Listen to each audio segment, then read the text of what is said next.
Called on you the first time you raised your hand. Raise your hand. Okay. Okay. Let's take that again. Do that same intro though, Matt. That was fucking hilarious. All right. Hello, members of the Star Wars Generations podcast. Thank you so much for being a member. Welcome to this special bonus episode. This month we are talking with. Let me say again. And this month. Hello and welcome to this special bonus episode from members of the Star Wars Generations podcast. And members, we have something really special today because just a few hours ago, Alex got off a plane from Japan. Alex realized that sleep, food, water, a Jedi needs not these things. What a Jedi needs to do is to talk with myself and Aaron about all the awesome things they experienced at Star Wars Celebration. Star Wars Celebration happens once a year, always right around this time. It is just an incredible celebration of all things Star Wars, and it's kind of like what San Diego Comic-Con has become for Marvel and DC in terms of the time to announce new stuff, the time to give previews and like behind the scenes stuff about stuff that we already know is coming, but get more information. All that happens at Celebration, and Alex is here to bring it to us. I will say that we're going to keep this pretty short, but hopefully we'll cover all the main things. But to be clear, in terms of the stuff that Alex learned, we will be repeating that here. So most of it probably you can find already to some extent on Twitter and stuff like that. So it's not like it's completely unspoiled.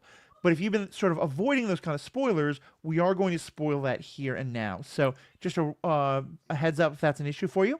But for everybody else, Alex, tell me something that we don't know that you learned at Star Wars Celebration. Something that we don't know.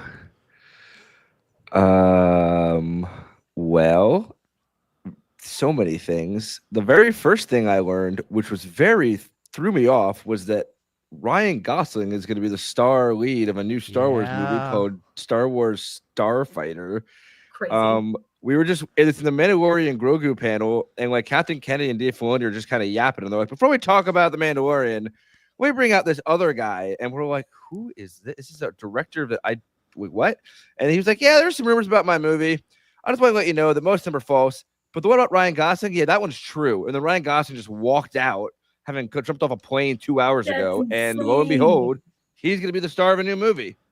And we know that movie is set like 5 years after Rise of Skywalker, right? So this is an era that we've never talked about what happens after the destruction of Palpatine and the Final Order. Correct. And Kathleen Kennedy was hinted at least that they hope to do more exploration in this time period. She didn't directly say the Rey movie, but I think she was hinting towards the Rey movie and other potential projects to explore in the post Episode 9 world. But yeah, that was like the first thing I learned. I had gotten up that morning at 5:30 in the morning to take a train and get there early, and was still probably like the 8,000th person to get there. But yeah, and then in that same panel, y'all, I got to see some early footage of the Mandalorian Grogu movie, and holy shit, it's gonna be so fucking good. There was a clip of Grogu swimming underwater. Yes. The puppeteering of that. Mando gets his own hallway scene, wrecking stormtroopers in an AT-AT. There was a sizzle reel. There was a whole scene sequence. Sigourney Weaver is gonna be a major character in the New Republic. I couldn't handle it. Pedro walked out in these very strange shorts and high boots, and then Grogu came out, and Grogu and Pedro had a little moment, and that was just in the first hour I was there. Sounds pretty powerful. Wow. Sounds pretty damn cool. And Aaron, something what else I was your want to reaction say when you heard about what? Ryan Gosling coming into the movies? Dude, I was very confused. At first I thought I was being punked because I was like, that's just Ken right there.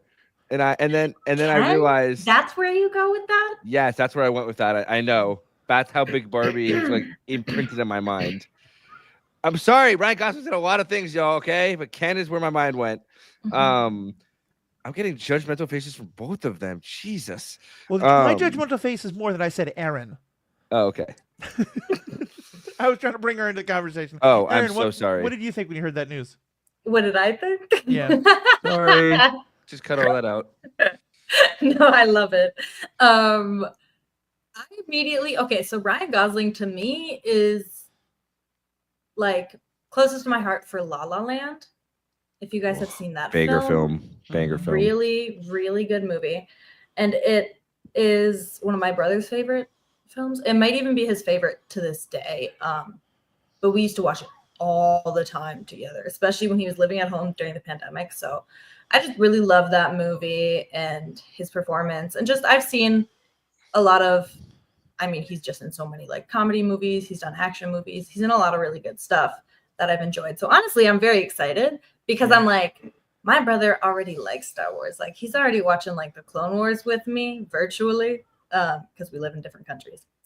But now I think I can get him into like the New Republic era a little more, you Nice. know? Because I don't know if he's seen the sequel movies. I don't think he really has. Mhm. Well, and forgive me if I'm wrong, but maybe I'm not remembering something, but it feels like Ryan Gosling is the biggest name actor, like who was already a huge name at the time they came into a Star Wars movie.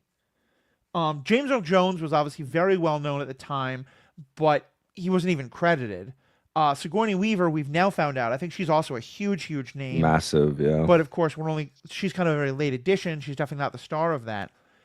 Have we ever had a time where someone who was this big a name? I guess even Ewan McGregor, like he'd done Train Spotting and stuff like that, but I figure he wasn't quite the global sensation. Maybe Liam Neeson is Qui-Gon, but like Yeah, that's fair. I But, mean, like- Liam Neeson, but also if we just look at the Acolyte, like, what's the lead's name? Oh, you mean the woman from the Matrix? No, Carrie-Anne Moss. thank you. Yeah, she Oh, was not big. her. I mean, I was talking about Manny or The person who plays the twins, you're talking about, right? no, that's Amanda Stenberg, which also she's very she's also famous. big. Like, You're talking about Manny Jacinto, who they, plays the stranger? the thing is just like a lot of people are very critically acclaimed in Star Wars, I've noticed. I mean, like Mhm. the leads in like Rogue One and You what's the other were movie? talking about Squid Games guy, right? That's what you're talking about in the Yes, Acolyte. that's what I'm Yeah. talking Yeah. about. Yeah, no, you're right. I feel like there's a lot of critically acclaimed actors. I don't know if there's any like really. I would kind of like see what you're saying, Matthew. I kind of agree. Of like, there's no really like buzzy actors that come in. Right. Pedro Pascal was pretty big, I feel like, but I think that grew a lot with the Mandalorian. he's I don't blown really up remember since the The Mandalorian. timeline. Yeah. Of course he's like blown up. Yeah. Okay. But so- yeah. So that's definitely exciting news. It sounds like Mando sounds like it's gonna be awesome. What else did you get to hear about or learn about or see? Yeah. So before I kind of get into the other stuff I saw about, just real quick, I just want to point out that this convention or celebration, it's not even a convention. They kept saying it's not a convention, it's a celebration, which is true. Featured fans from 125 different countries. There were tens of thousands of people there. And what's cool about it is just like with y'all, but I can talk to y'all about Star Wars and just kind of just rattle off the lingo. Any random person there, I could just start talking to them, deep cut lingo, and they know exactly what I'm talking about. There was That's no amazing. need to like translate. They just know. They're just as much of a fan as I am, if not even bigger. Aaron, you would have been in fucking heaven. The cosplays there Ugh, blew my mind. I mean, I can't Admiral imagine. Trench cosplay that was incredible. Yes. There was like Japanese like takes on like samurai and Ronin takes on different characters. There's some of the most realistic costumes I've ever seen. There was multiple Hu Yangs that were like very accurate. And episode 1C3PO. I mean, the list goes on and on and on. And it was mind blowing to walk around and just see this massive amount of people, and it was just normal. Everyone was just having a great time, and Mhm. but yeah, that's just kind of to paint the scene a little bit. But on the first day, so it was a 3-day celebration. The first day, my favorite panel was actually the animation panel, Lucasfilm 20th anniversary of animation. Dave Filoni led it along with Athena. I can't remember her last name. She's really big in the animation department.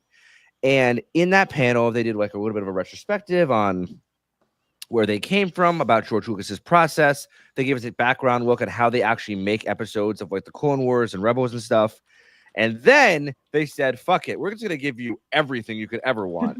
So first they showed us a never before released scene from a scrapped Clone Wars episode where basically there was gonna be a whole arc where Cad Bane trained Boba Fett to become the bounty hunter he is.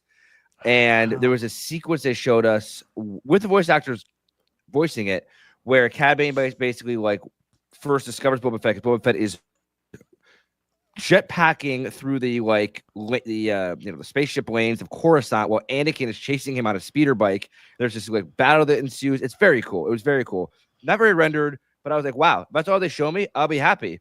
Then they said, actually, let's show you the first episode of Tales of the Underworld, which comes out May 4th. And it was the Asajj Ventress episode. I'm not going to spoil that for anybody. But all I will say is, if you have read the book or listened to our episode on the book, Lost Dark Stars. Disciple. That one, yeah, Dark Disciple. yes, thank you. There was some concern after the Bad Batch with her return that like they were retconning or wasn't being true to the book. They did find a way to remedy that. It is true to the book. The very, very beginning, the very first like 2 or 3 minutes addresses that in a really emotional and beautiful way. And then we get into the actual story, which is really exciting. And I got like all goosebumps watching it.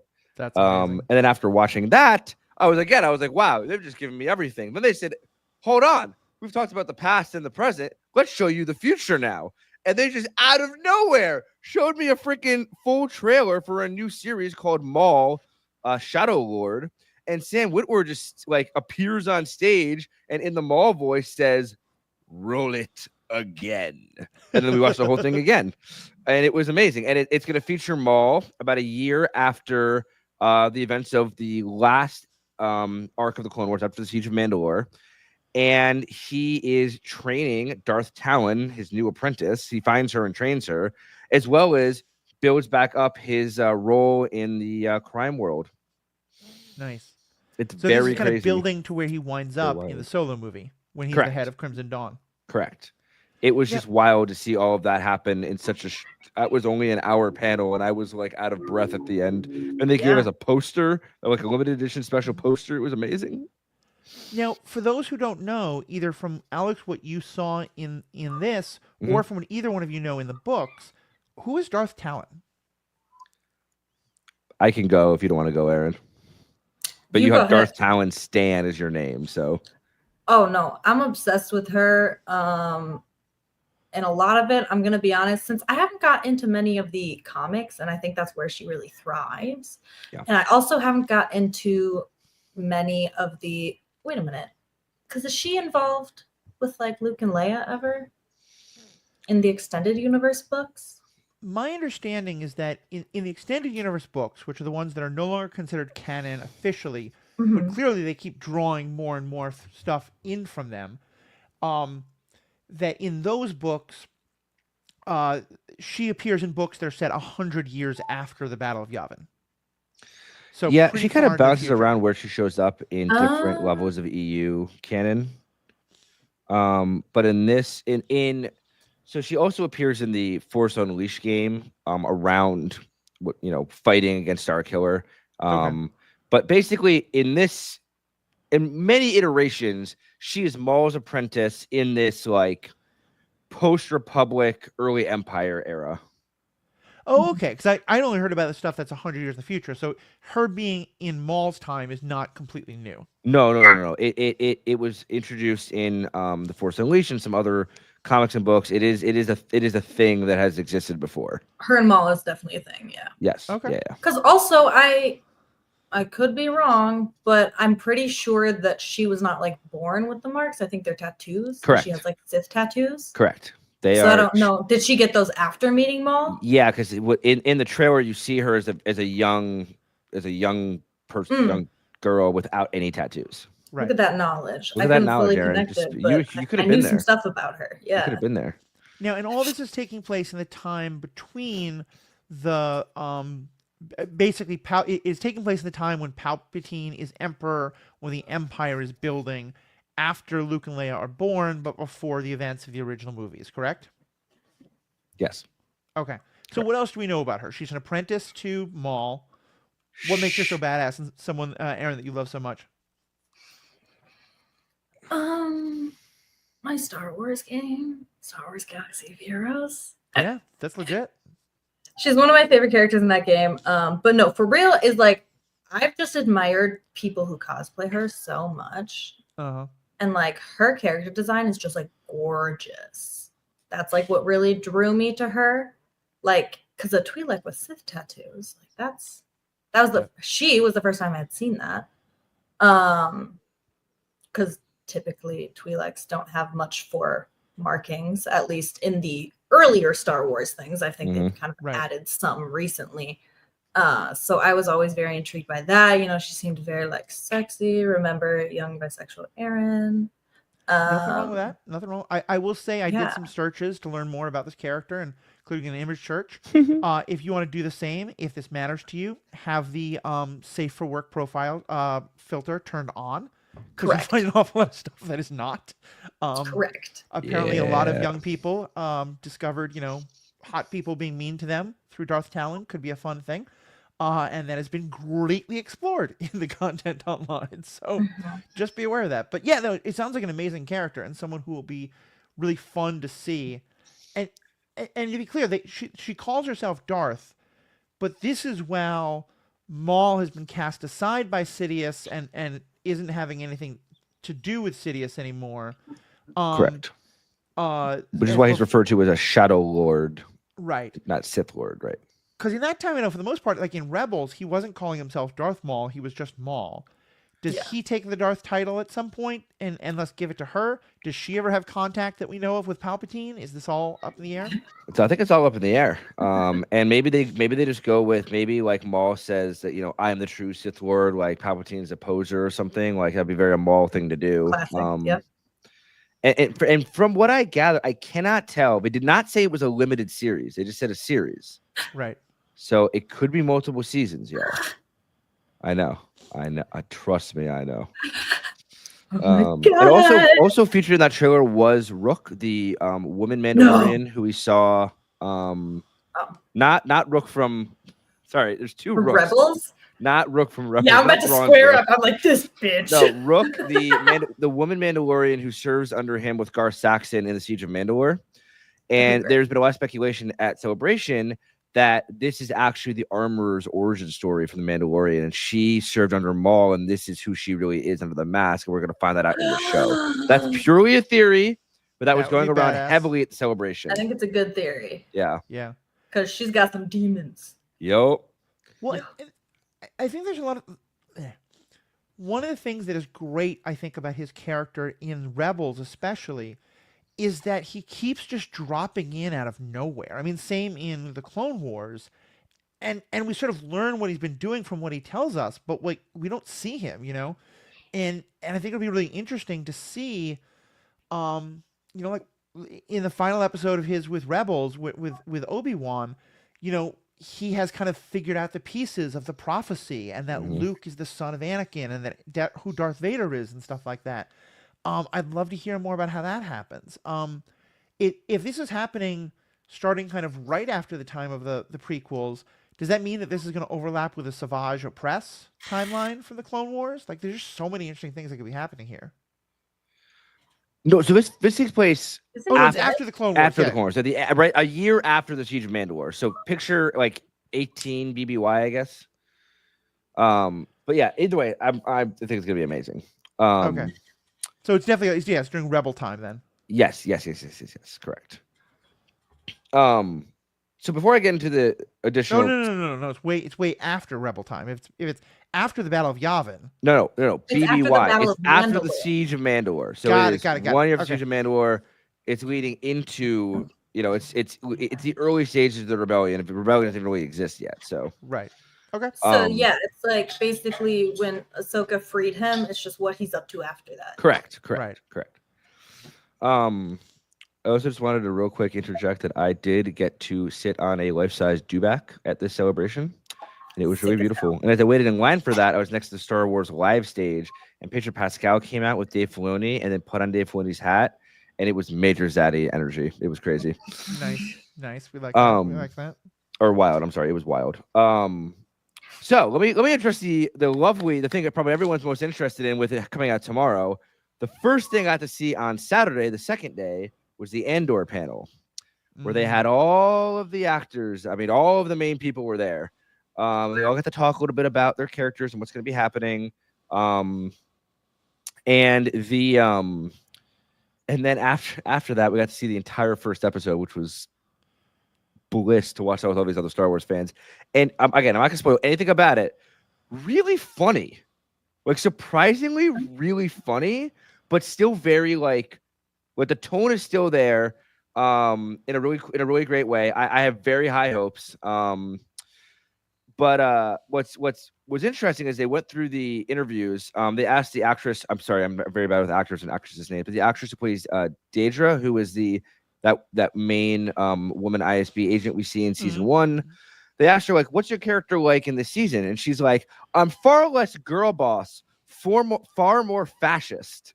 Oh, And she said it with her chest. She's Yeah. like, they were all basically like, we made this season to show you how aggressive the Empire is and how fascist it is. And throughout Celebration, all the actors were kind of dancing around, calling out the rise of fascism in America. They were basically saying it without saying it. It was really interesting. But also learned that her and what's the awkward boy's name? Wait, hold on a second, Aaron. You said you found the name of the actress? yeah, it's Denise Goff. Yes, her. Thank you. She literally said that she's just more fascist. And then also, just to interject, because I also found you Please. earlier a while ago, but I didn't get a chance to bring it up. You mentioned Athena was on that panel Yes. about animation. It's Athena Portillo. yes, Who was also one of the producers of Rebels and the executive producer for Star Wars Resistance. Yes. And, So- she was amazing too. Her and Dave Filoni together were fascinating to listen to. But right, so they talked to Denise Go, and then they talked to Kyle Sauer, I believe is how you say it, but he plays Cyril, the kind of awkward white man. And basically, they asked, like, what is your relationship like in this coming season? And they both said, quote, the 3 adjectives used were uncomfortable, spicy, and strange. Okay. Basically, they eye fuck in like every scene. Stop. Is basically the gist I was getting. Like, they have like a thing, but they did not specify what kind of a thing they have. We didn't get to see the thing in action in the first episode, so even I am unaware of what level it is. But the serial actor basically said that their feelings for one another get them in extremely bad situations that they have to like get out of, and I don't know. It seems very interesting. Damn. Okay. I'm cautiously interested No, in seeing that. it's really cool. And for our listeners who might not know, we did a little Andor prep thing, but I learned something a little extra is that every 3-episode drop represents 1 year. So they cool. basically peer into a few days within 1 year. So the first 3-episode drop is 4 BBY, and you're basically looking at a few day period, like a week period, going to these different characters. And then the next 3-episode drop will be 3 BBY, then 2 BBY, then 1 BBY, and then you get Rogue One. And what the actor said to us was, after you finish watching Andor, go watch Rogue One immediately, because it will look like a completely different movie. They said A New Hope will feel like a completely different movie, because That's you will awesome. just see how evil, cruel the Empire is, the actual sacrifices that like rebel forces were making. It just makes like everything that happens in those movies feels so much bigger and amplified, similar to how the Clone Wars amplifies the prequels. They said basically this is going to amplify Rogue One and A New Hope to new levels. Nice. Aaron, you had something to say? No, he answered my question. I was just a little confused at the start. Okay, cool. I'll cut that But out. I will say, in regards to that little rant there, Alex, Mama, I'm scared.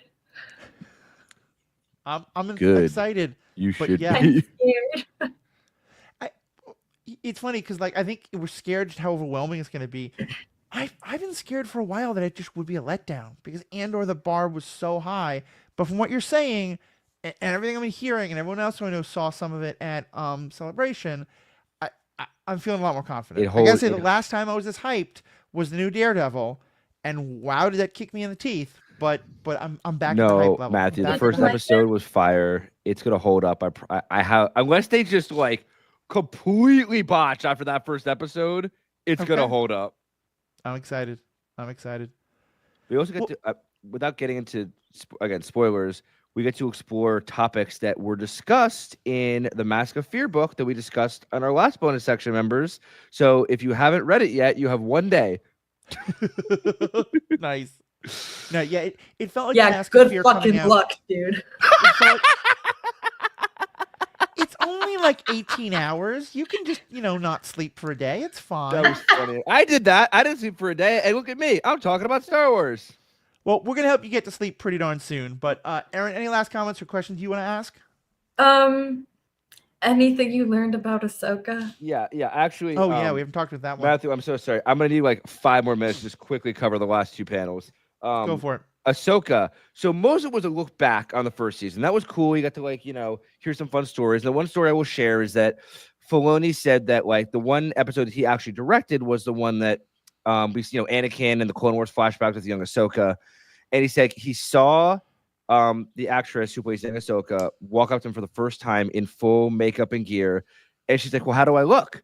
And he looked down at her and he just said, weird. Because he created this character so long ago, and now she's just standing in front of him in real life, and he was so confused. And he's like, later, she was just sitting talking to actors in stormtrooper or clone trooper outfits, armor, and he was like, "This is so fucking weird." He was just so confused. It was just so weird to him to see this in real life. But I did learn quite a few things, Aaron. So first of all, Hayden Christensen will return in season 2. Yes. Yep. Also, Matthew, you'll love this. They had not started filming it. They start filming next week, but they wanted to give folks at Celebration something. So similar to how they cut together a trailer for The Empire Strikes Back with no footage, they did the exact same style, 80s trailer for Ahsoka season 2. Oh my God, fun. And they showed us a bunch of concept art. And they gave away some some not major plot points, but basically, Admiral Akbar is going to have a big role in this show, and he'll be going toe to toe with Thrawn, representing the New Republic in space battles. They have actual in the books how Thrawn has these detailed space battles. Akbar versus Thrawn in space. Ezra and Hera will have much larger roles. They'll be helping and fighting on the Republic side. You'll be seeing Ahsoka and Sabine on their own journey. They took a moment to honor Rey, who played Baylan Skoll, and confirm that the actor who plays the Hound in Game of Thrones will be replacing him, and understands the gravity of that role. Hinted that we'll be getting more explanation of the Mortis gods, a deeper look into the Mortis stuff in this season, and it will culminate in a battle between Ahsoka and Baylan Skoll somewhere on this planet. He did not specify if anyone's going to get home or get back, who's going to die, who's going to survive, what's going to happen. But we got to see some really fucking cool concept art. And he assured us that all the Rebels characters that we love will have much larger roles, including Zeb and Chopper. He was like, I don't know why all of you like Chopper. He literally went on a rant. He's like, Chopper's an asshole, and everyone likes him so much. And the moderator went, yeah, fans love a war criminal. I think that they know is the most viewed on TikTok and YouTube from Celebration. It's gotten so many views. It was so funny. But yeah, so Ahsoka's going to be incredible. So they start filming this coming week. And the last thing I just want to touch, the last big panel I want to touch on quickly is they did a Visions panel for what to look forward to for Visions Volume 3. They went back to Japan. It's all Japanese anime studios, and they are working with 3 studios that previously did one. So they have a sequel coming out for The Duel, which is the black and white one with the Sith Ronin, as well as a sequel to The Village Bride and The Ninth Jedi for those who are fans of Visions. And then 6 completely new different stories. We got to see little previews for all of them. Y'all, there is gonna be this cute fucking, I'm gonna try and show you. Look at this bear. Stop. That's an anime bear. That's an anime bear. It's gonna be so cute. There's so many cute things that are happening. But the big reveal there was that beyond the season of Visions that comes out in October, they'll be doing an actual taking one of the Visions non-canonical stories, the one related to the Ninth Jedi, and making an actual limited series following, so they could do a more long form story in the anime style. So for those who are fans of Visions and the anime style, there will be more of that to come in the coming years. That sounds incredible. We're really looking forward to that. Yeah. I don't want to go too much longer, so let me just ask my Yeah, last question, and then please. Aaron has last things.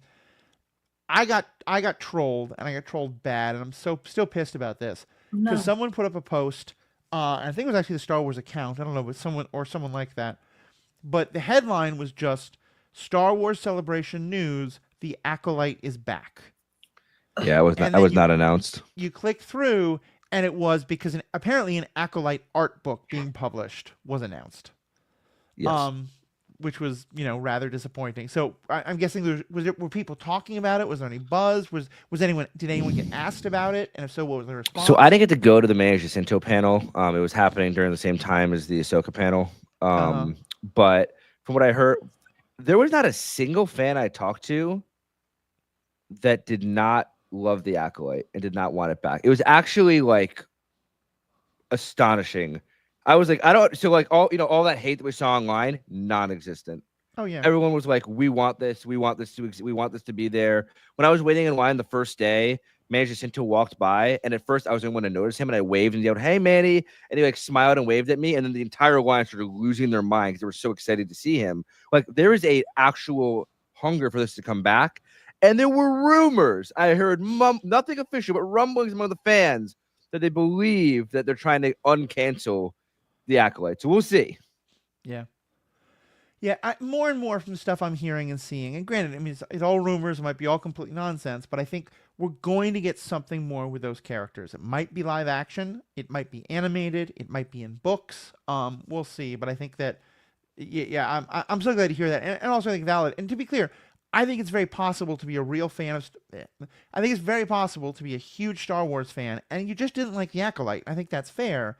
But I think, as you were saying, like the people who are just out there spewing hate, the people who are like, oh, real Star Wars fans don't like this, they're not actually real fans. They're not going to Celebration. They're not going to, they're just existing to hate online. So, it makes me so happy that none of that toxic garbage made its way to Celebration. None of it. I mean, I went to a panel with Ahmad Best on it, and he got a standing ovation for like 2 minutes. Like the love that was poured out for that man. And he was like, thank you. Like, he's like, I know that there exists this toxic fan base, but he's like, I have seen none of that here. There was none of it there. It was amazing. I also just want to quickly mention, I forgot that before the Andor panel, 100 normal fans dressed as Nakino prisoners sprinted together and circled the stage yelling "one way out," and the whole crowd was chanting with them "one way out." Oh, that's so good. Amazing. Well, we Aaron, did get announced that in I don't know where Celebration is next year, but in 2 years it is in LA. So they've stopped doing it every year. Okay, so it won't happen next year. It's happening. So as of the pandemic, they've started doing it every other year.